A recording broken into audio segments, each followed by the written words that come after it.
দাও খোদা দাও আমায় আবার ওমর দারাজ দিল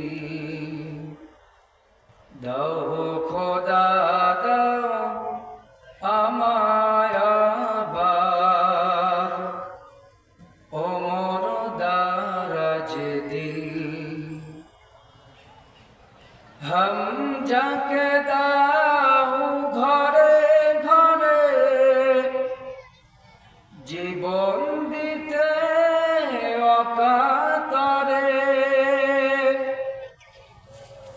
আমার কাবা ভাঙতে এলে আমার কাবা ভাঙতে এলে পাঠাও আবাবিল দাও খোদা দাও আমায় আবার ওমর দারাজ দিল।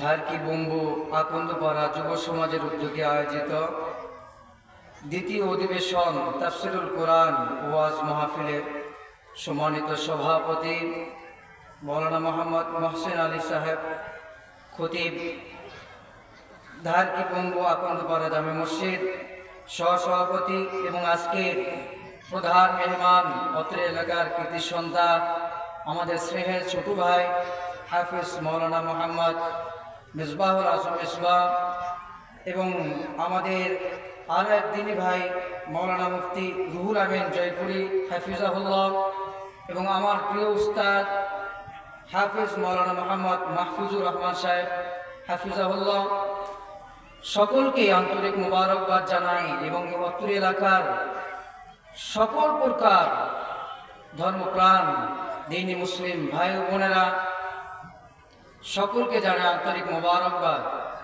আর আমরা শুকর গুজার হই সে রব্বুল আলামিনের দরবারে, যে রব্বুল আলামিন আমাদেরকে জুমার দিন শেষে মাগরিবের পর থেকে দিনে একটা মাজলিসের আয়োজন করার সুযোগ করে দিয়েছেন এবং কথা বলার সুযোগ করে দিয়েছেন। এজন্য সকলে শুকরিয়া আদায় করি আলহামদুলিল্লাহ। লক্ষ কোটি দরুদ বর্ষিত হোক শেষ নবী আখির নবী, যার আদর্শ বাস্তবায়ন করা, যার আদর্শের উপরে চলা প্রত্যেকটা মুসলিম নর নারীর উপরে ফরজ, সেই রসুলের উপরে দরুদ বর্ষিত হোক। সকলে বলি সাল্লাল্লাহু আলাইহি ওয়াসাল্লাম। আলোচনার শুরুতেই আপনাদেরকে উদাত্ত আহ্বান জানাই, আমরা এই কোরআনের আয়োজন করেছি একমাত্র আল্লাহকে রাজি খুশি করার জন্য, পৃথিবীর কোনো মানুষকে খুশি করার জন্য নয়। যদি আমরা আল্লাহকে রাজি খুশি করার জন্যই মাহফিল করি তাহলে অবশ্যই যুবক ভাইয়েরা আপনাদেরকে এখানে এসে উপস্থিত হতে হবে।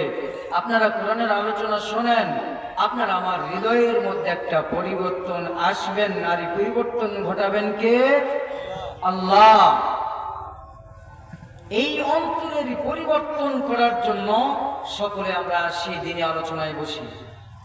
আল্লাহ রাব্বুল আলামিন বলেছেন, ওয়াইদা যুকিরাল্লাহু ওয়াজিলাত কুলুবুহুম, যখন মুমিন ব্যক্তিদের সামনে কোরআন তেলাওয়াত করা হয় তাদের অন্তরটা কেঁপে ওঠে। ওয়াইদা তুলিয়াত আলাইহিম আয়াতুহু যাদাতুহুম ঈমানা, এবং তাদের ঈমানটা বৃদ্ধি পেয়ে যায়। বলেন সুবহানাল্লাহ। এমন একটা জলসায়, এমন একটা মাজলিসে বসা দরকার আছে না নাই? না দোকানে যায় বসে থাকবো? মাহফিল কি প্রত্যেকটা দিন এখানে হয়? হুজুর একটা কথা বলছেন সভাপতি সাহেব, এই মাহফিল কি প্রত্যেক দিন হবে না একদিনই? একদিনই হবে। একদিন আমরা আয়োজন করেছি, সেখানে আয়োজন করে গিয়ে যদি আমরা দোকান পাশে বসে থাকি তাহলে আয়োজন করে আমার সওয়াব কতটুকু হলো, গুনার কাজ কতটুকু হলো, এটা কিন্তু একটু দেখার দরকার, ঠিক না? যাই হোক, ওইদিকে যাচ্ছি না, আমি আমার তেলাওয়াতকৃত আয়াতের দিকেই যাচ্ছি। আমি আপনাদের সামনে কোরআনুল কারীমের 9 নম্বর সূরা সূরাতুত তাওবার 112 নম্বর আয়াত তেলাওয়াত করেছি।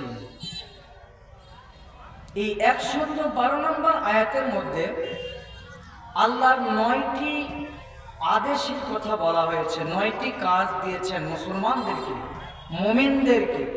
এই 9টি কাজ যে মুমিন মুত্তাকি মানুষেরা মনে প্রাণে বিশ্বাস করে আমল করবে, আল্লাহ রাব্বুল আলামিন বলছেন, হে নবী আপনি তাদেরকে জানিয়ে দেন, তারা মারা যাওয়া মাত্র জান্নাতে যাবেন। সুবহানাল্লাহ। এই 9টি কাজ আজকে যদি এই মাহফিল থেকে শুনি, এই আমলটা ধরে রাখবো না ছেড়ে দিব? ধরে রাখতে হবে। আল্লাহ রাব্বুল আলামিন কোরআনুল কারীমের মধ্যে 114টি সূরা দিয়েছেন। প্রত্যেকটি সূরা শুরু করার সময় আল্লাহ রাব্বুল আলামিন জানিয়ে দিয়েছেন, বিসমিল্লাহির রহমানির রহিম। কিন্তু 114টি সূরার মধ্যে 9 নম্বর সূরার শুরুতে আল্লাহ রাব্বুল আলামিন বিসমিল্লাহ দ্বারা শুরু করেন নাই। কেন শুরু করলেন না? কি সমস্যা? সমস্যা তো একটু আছেই। এই সূরার নাম কি? সূরাতুত তাওবা। তওবা অর্থ ফিরে আসা, ইউটার্ন, কাম ব্যাক, ফিরে আসতে হবে। ধরে নেন এখান থেকে আপনি আজকে বটতলী বাজারে গিয়েছেন, বাজার থেকে আপনি আবার কি করবেন? ইউটার্ন, নিজ স্থানে, গন্তব্যস্থানে আবার ফিরে আসবেন, ঠিক কি না? এটাকে বলা হয় ফিরে আসা। তাওবার অর্থ ফিরে আসা। আল্লাহ রাব্বুল আলামিন এই সূরার শুরুতে বিসমিল্লাহ বলেন নাই। যে সূরাতে মুশরিকদের উপরে আল্লাহ রাব্বুল আলামিন অত্যন্ত রাগান্বিত হয়েছে, গুসা, রাগ, সেখানে আল্লাহ রাব্বুল আলামিন বিসমিল্লাহ ব্যবহার করেন না। সূরাতুত তাওবা 18 নম্বর আয়াতের মধ্যে 3 জন সাহাবীর একটা চমৎকার ঘটনা বর্ণনা করা হয়েছে। ওই ঘটনাকে কেন্দ্র করে এই সূরাটির নামকরণ করা হয়েছে সূরাতুত তাওবা। সেই 3 জন ব্যক্তি আর কেউ নয়, সেই 3 জন ব্যক্তি রাসূলের জলিল কদর সাহাবী কাব ইবনে মালিক, হিলাল ইবনে উমাইয়া, মারারা ইবনে রবি। এই 3 সাহাবীর উপরে আল্লাহর রাগ, নবী রাগান্বিত হয়েছেন। এই জন্য আল্লাহ রাব্বুল আলামিন এই সূরাটির নাম দিয়েছেন সূরাতুত তাওবা। আর এর শুরুতেই আল্লাহ রাব্বুল আলামিন বিসমিল্লাহ ব্যবহার করেন নাই। কেন ব্যবহার করলেন না? সূরাতুত তাওবা প্রথম আয়াতের মধ্যে আল্লাহ রাব্বুল আলামিন জানিয়ে দিচ্ছেন, বারাআতুম মিনাল্লাহি ওয়া রাসূলিহি ইলাল্লাযীনা আহাদতুম মিনাল মুশরিকিন। আল্লাহ এবং নবী কাফেরদের উপর রাগ, গুসা, যেখানে কাফেরদের উপর রাগ থাকে, গুসা থাকে,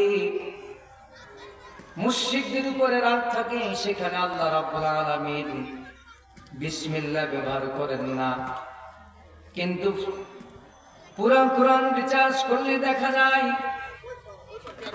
114টি বিসমিল্লাহ রয়েছে।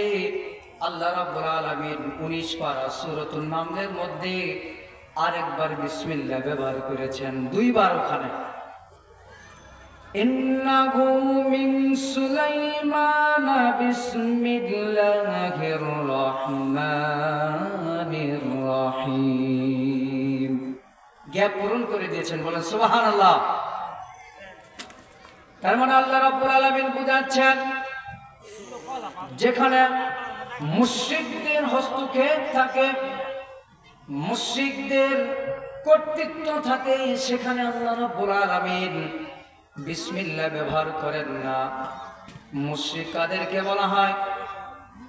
যারা আল্লাহর আইনের বিপরীত আইন প্রণয়ন করে পুরা পৃথিবীকে শাসন করতে চায়, তাদেরকে মুশরিক বলা হয়। রাসূলের উপরে পুরা কোরআন নাযিল করা হয়েছে। পুরা কোরআনের মধ্যে 114টি সূরা নাযিল করা হয়েছে। 86টা সূরা মক্কি সূরা আর 28টি সূরা মাত্র মাদানী সূরা।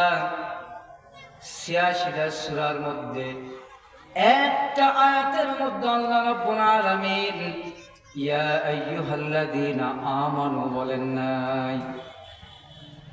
যা বলেছেন সব মাদানী সূরার মধ্যে ইয়া আইয়ুহাল্লাযীনা আমানু শব্দ ব্যবহার করা হয়েছে। কেন? মক্কা থেকে ঈমানদার ছিলেন না? মক্কা থেকে সাহাবী ছিলেন না? অবশ্যই ছিলেন। মক্কাতে রাসূলের জলিলুল কদর সাহাবী আবু বকর সিদ্দিক রাদিয়াল্লাহু তাআলা আনহু, উসমান গনি রাদিয়াল্লাহু তাআলা আনহু, আলী রাদিয়াল্লাহু তাআলা আনহু বড় বড় সাহাবী ঈমান গ্রহণ করেছিলেন। এরপর আল্লাহ রাব্বুল আলামিন সেখানে ইয়া আইয়ুহাল্লাযীনা আমানু শব্দ ব্যবহার করেন নাই। কেন ব্যবহার করেন নাই?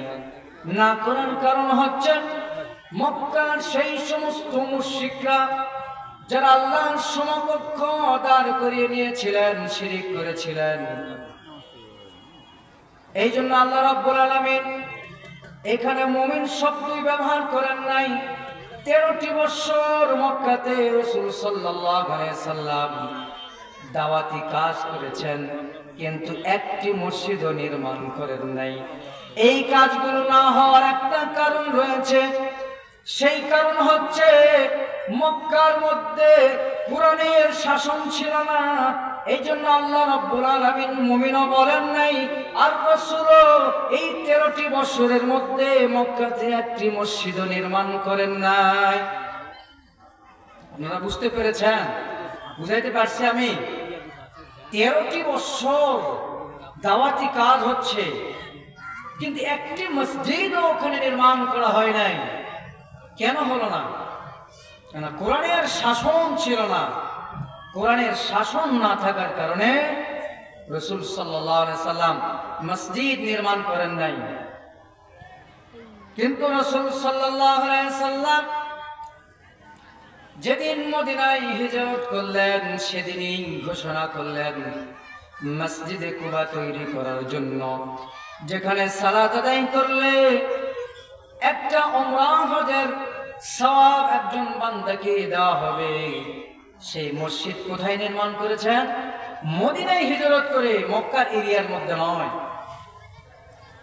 শুধু তাই নয় ভাইয়েরা আমার,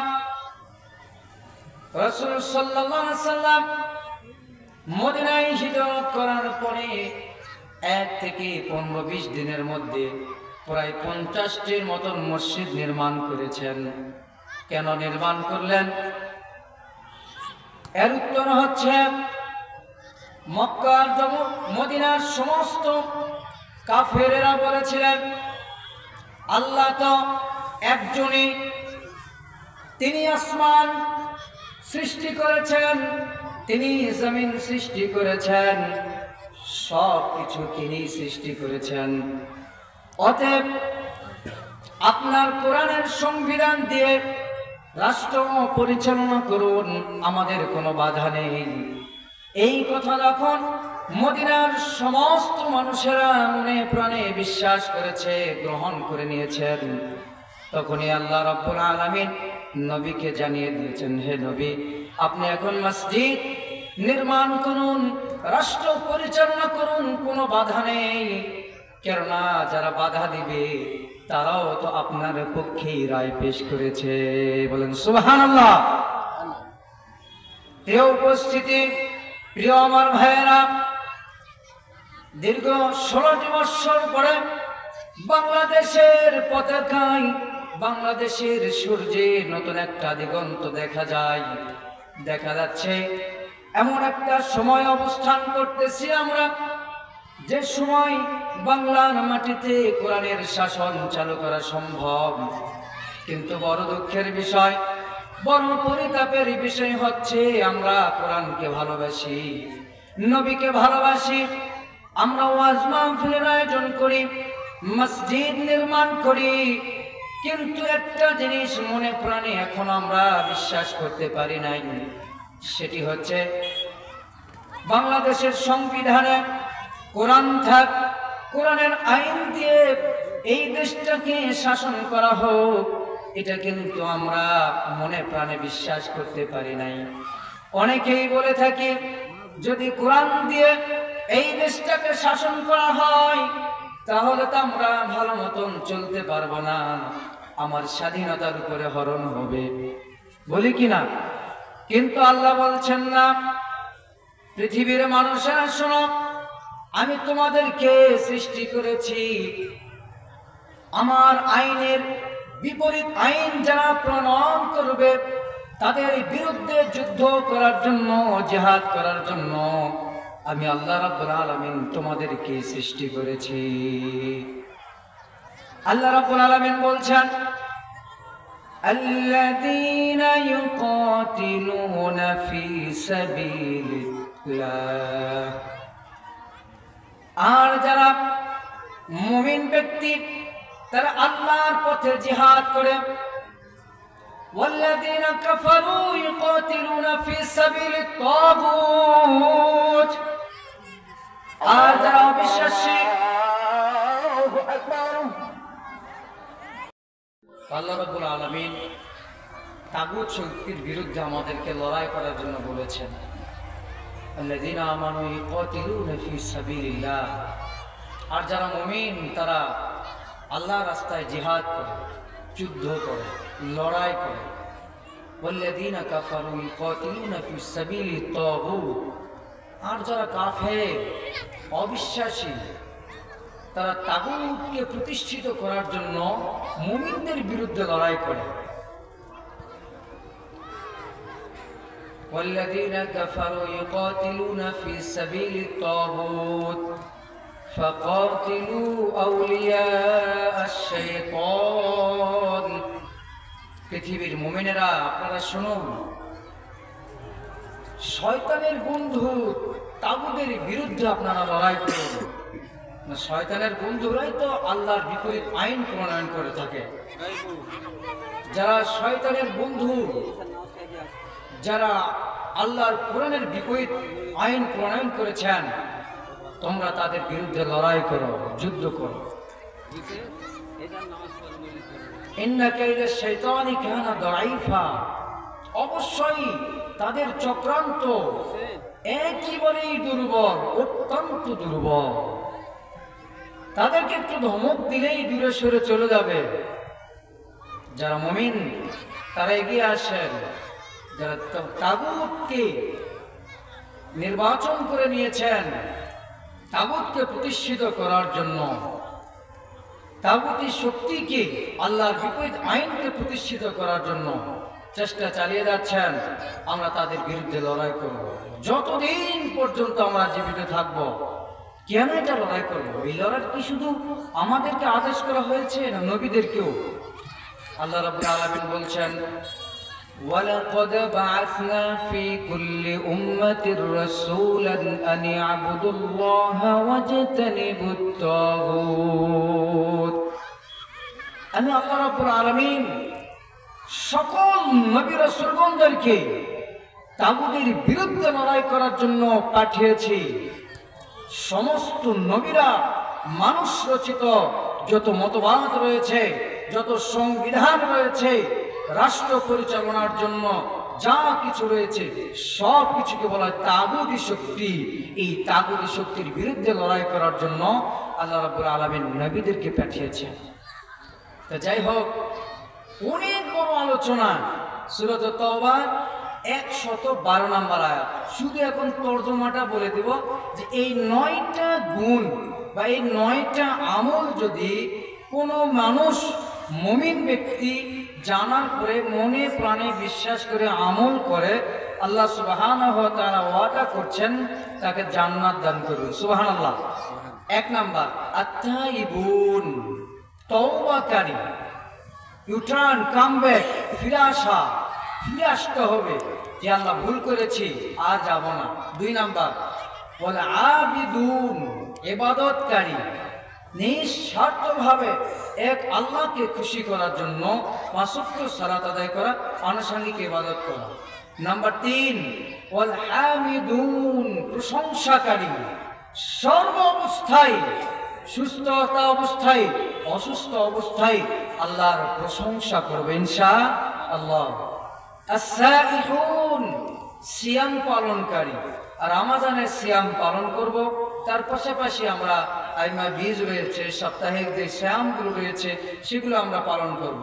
আর রাকিউন, রুকুকারী হব, সব সময় মাথাটাকে নিচু করব ইনশাআল্লাহ।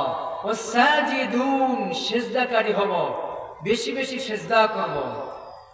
এরপর আল্লাহ বলছেন আল আমিরুনা বিল মারুফ, সৎ কাজের আদেশ করব। পৃথিবীতে একটি দলই শুধু পাওয়া যায় যারাই সৎ কাজের আদেশ করে, এছাড়া আর কেউ করে না। যারা মুমিন মুসলিম তারাই শুধু সৎ কাজের আদেশ করে। এরপর আল্লাহ বলছেন ওয়ান্নাহুনা আনিল মুনকার, অসৎ কাজ থেকে বারণ করে। একজন মানুষ গুনাহ কাজ করতেছেন, তাদেরকে বারণ করা, নিষেধ করা। এরপর আল্লাহ বলছেন ওয়াল হাফিজুনা লিহুদুদিল্লাহ, এবং আল্লাহর নির্ধারিত সীমারেখাকে রক্ষাকারী, রক্ষা করা। আল্লাহর সীমানা বুঝেন? আল্লাহর সীমানা বলতে আল্লাহর যে পৃথিবী রয়েছে, আল্লাহ যে মুসলমানদেরকে, বাংলাদেশের মানুষদেরকে টেকনাফ থেকে তেতুলিয়া পর্যন্ত একটা সীমানা দিয়েছেন, বর্ডার দিয়েছেন। এই সীমানাকে হেফাজত করতে হবে, কোরআনের আইন দিয়ে রাষ্ট্র চালাও, এটা আল্লাহ রাব্বুল আলামিন আমাদেরকে বলছেন। এই 9টি গুণ যদি আপনার আমার মধ্যে থাকে, আল্লাহ সুবহানাহু ওয়া তাআলা বলছেন ওয়াবাশশিরিল মুমিনিন, তারা মুমিন, তাদেরকে সুসংবাদ দান করুন, তারা পরকালে জান্নাতে যাবেন। সুবহানাল্লাহ। আল্লাহ সকলকে এই 9টি বিষয়ের উপর আমল করার তৌফিক দান করুন, আমিন। আসসালামু আলাইকুম ওয়া রাহমাতুল্লাহি ওয়া বারাকাতুহু।